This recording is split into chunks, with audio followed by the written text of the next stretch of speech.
Welcome to MEDMEN. My name is Pim, that's Andy, and in this episode we are talking about 5 things that you never want to do when engaging with the economic buyer. Andy, why don't you take us away with the first thing? The first thing is, for me, it's number one because it's the most important. You never assume anything with the economic buyer. We've all had it in our history of selling where we've assumed someone is the economic buyer. We've assumed the economic buyer is interested in a particular thing without getting consensus, without triangulating, without doing our research. You're assuming. And, as the saying goes, you make an arse out of you and you make an arse out of me. That's how you spell assume, right? So never assume. Always, this is why it's having a champion is so important. It's critical because the champion is going to be the one that can help you to sort of check your assumptions and turn them into more qualified perspectives. So the first one, never assume. Always go in with an informed point of view. That takes me to the second thing, because whilst you may be working with your champion on things like technical decision criteria, you don't want to go in with these things to the economic buyer, right? Because by extension of the actual name and how we refer to them, they care about the economic decision criteria. They depend on their teams, the people that run the business, that do the operations, like whatever it may be, to select like the right solutions for whatever needs solving. But if you go in there and you touch upon, you lead with technical decision criteria, it's not something that you want to do, right? They are not, economic buyers are not interested in the technical side of things. They genuinely build teams to be experts on those things. They delegate that down. They don't want to know about anything to the technical side of things. It's literally clues in the name. Economic buyer talks to them about the economic decision criteria. Those are the things they truly care about. So don't do that. You will lose their attention immediately. Yes. Third thing. Well, the third thing is tightly linked to the first two, which is assumed and not talking about the technical decision criteria. To be able to not assume and to be able to go in with a point of view on the economic decision criteria, you have to prepare. You have to put the time in. You have to do the research. You have to work with your champion to form a qualified point of view. So do not go into an engagement with the economic buyer without being prepared. Yeah. Failing to prepare, preparing to fail. That's right.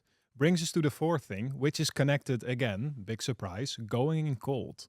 Right? Going in cold would be like, hey, you've got an access somehow. Yeah. And you just go in there, you meet up with them. There's no like backup, anything at all. But I think it's like it's even before you meet them, right? It could be that idea of, for some reason, you take it upon yourself to send them an email or call them without engaging a champion. Now, of course, we all know there's this sort of challenge that often arises where we are being blocked from engaging the economic buyer, and we sometimes have to think about tactics to go around somebody. But doing that without kind of exhausting all other avenues or trying to find a new route in, going in completely cold is just it's never going to be a good proactive form of entry. Yeah, absolutely. I also think that even if you do get access early, really spending time with them is typically more effective a little bit further down when you've had the opportunity to do proper discovery, work with your champion, come with a strong POV, because then you can really make that time worthwhile. Yes, all of those things you just said there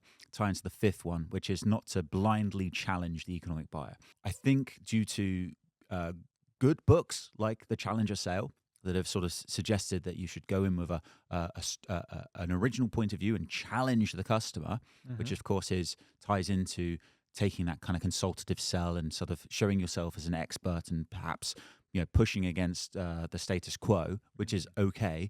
But if you do that without having the credibility, which you have to earn, particularly the economic buyer, you're going to end up with egg on your face. So you have to make sure, it goes back to making no assumptions, it goes back to making sure you're tuned in on the economic decision criteria, make sure you're prepared. All of those things come together to make sure if you are going to challenge the status quo, you come from a very, very strongly informed point of view that you can fall back on with credibility. Otherwise, we've all been earlier in our career, that person in front of someone senior, could be an economic buyer or someone just very senior, where we've kind of been, pitching almost, and you just feel it's not resonating, it's not hitting, we've missed the mark.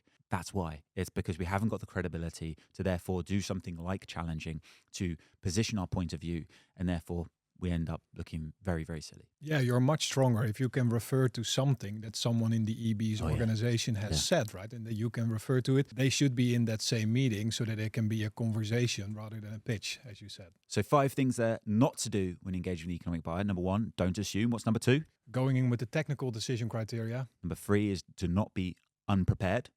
What's number 4? Number 4, going in cold. Going in cold. And similarly, don't blindly challenge without credibility. That's Cheers it. to that.